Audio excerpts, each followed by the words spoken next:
Hi friends, welcome to my channel. பாசிப்பருப்பு வச்சு ஒரு அருமையான ரிப்பன் பக்கோடா எப்படி செய்யலாங்கிறத பார்க்கலாம் வாங்க. நான் இதால் ஒரு கப் எடுத்திருக்கேன். இது என்ன பண்ணணும், நல்லா அலம்பிட்டு குக்கரில் இதே கப்பால் 5 கப்பு தண்ணி விட்டு நல்லா வேக வைக்கலாம். ஒரு 5 விசில் விடுங்க. அது அடி பிடிக்காமல் பார்த்துக்கோங்க. இல்லை 3 விசில் போதுனாலும் இறக்கிக்கலாம். அது வெந்தோன்னு நம்ம எப்படி செய்யலாங்கிறத பார்க்கலாம். முதல்ல வாங்க வேக வைக்க போகலாம். பாருங்கள், கழுவிட்டு நான் தண்ணியை ஊற்றிட்டேன். தண்ணி ஊற்றி 5 கப்பு ஊற்றிருக்கேன்.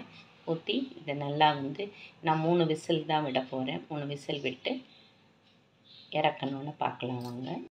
நான் இந்த கப்பால் நான் அரிசி மாவு போட்டிருக்கேன். 4 கப்பு போட்டிருக்கேன்.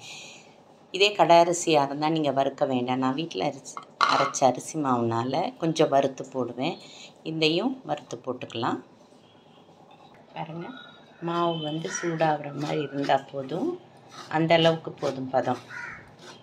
நல்லா சூடாயிடுச்சு. இது நல்லா ஆறட்டும். ஏன்னா அதோடு சேர்ந்து பாசிப்பருப்பு வெந்திருக்கு பார்த்திங்களா, அதுவும் இன்னும் விசில் விழலை. விழுந்தோன்னு இதில் சேர்ந்து மிக்ஸ் பண்ணி நம்ம கலக்க போகிறோம். இது அவ்வளோதான். இப்போ இதை ஆற வச்சிடலாம். மாவு நல்லா ஆறிடுச்சு. ஆறினதுக்கப்புறம் இப்போ என்னென்னலாம் சேர்க்கலாங்கிறத பார்க்கலாம். பாருங்கள், ஒரு ஸ்பூனு மிளகாய்த்தூள் கொடுத்துக்கிறேன்.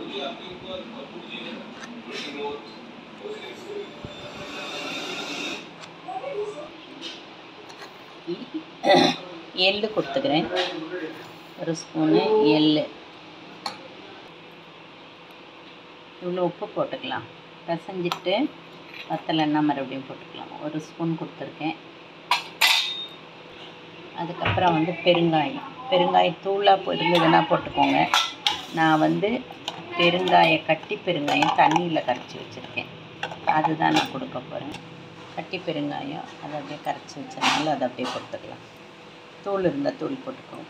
இவ்வளோ தான். இதை நல்லா கலந்துட்டு அதுக்கப்புறம் நம்ம தண்ணியெல்லாம் மிக்ஸ் பண்ண வேண்டாங்க. இப்போதைக்கு அந்த பைத்தம்பருப்பு இருக்குங்களா, பாசிப்பயிறு இருக்குங்களா, அந்த பருப்பை மட்டும் வேக வச்சது இதோட மிக்ஸ் பண்ணிவிட்டு பத்தலைன்னா தண்ணி கொடுத்துக்கலாம்.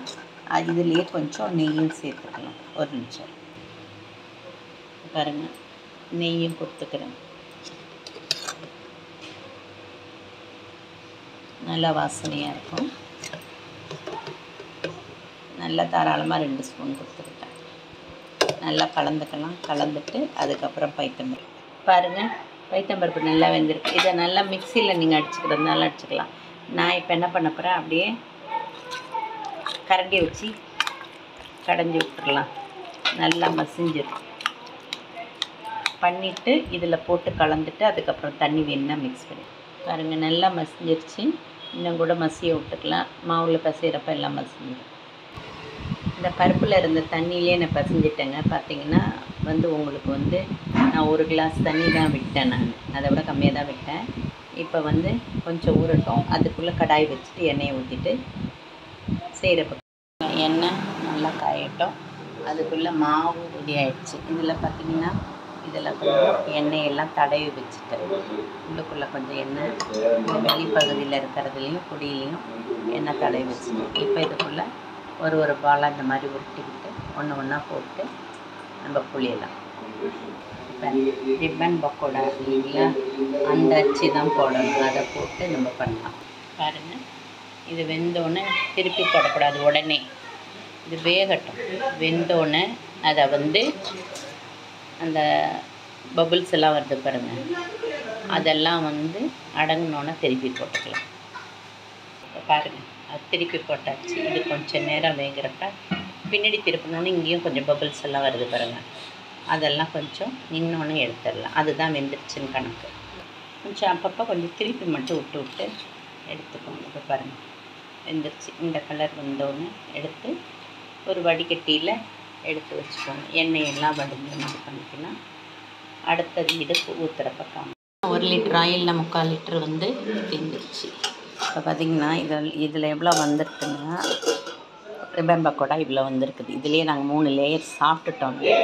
அதனால் வந்து நம்ம கடையில் வாங்குறது வந்து நமக்கு காஸ்ட்லி தான். இதே வீட்டில் செஞ்சிட்டோம்னா நிறக்க இருக்கும், டெய்லியும் நம்ம சாப்பிட்லாம். ஒரு வாரத்துக்கு மேலேயே கூட வச்சு சாப்பிட்லாம். ரொம்ப அருமையாக இருந்தது பாருங்கள். தொடும்போதே நான் காமிக்கிறேன் பாருங்கள், இவ்வளோ மொறுமொறுப்பாக இருக்குது பாருங்கள்.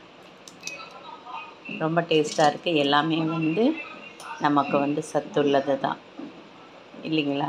பைத்தம்பயிறு, பச்சரிசி மாவு, அதில் போட்டிருக்க மிளகாய்த்தூள், அதெல்லாமே வந்து நமக்கு வந்து உடலுக்கு ஏற்றது தான். இதை வந்து ஒரு தடவை செஞ்சு சாப்பிட்டு அதோட டேஸ்ட் எப்படி இருக்குன்னு சொல்லுங்கள். மீண்டும் ஒரு புது பதிவுடன் உங்களை சந்திக்கும் வரை உங்களிடமிருந்து விடைபெறுகிறேன். நன்றி, வணக்கம்.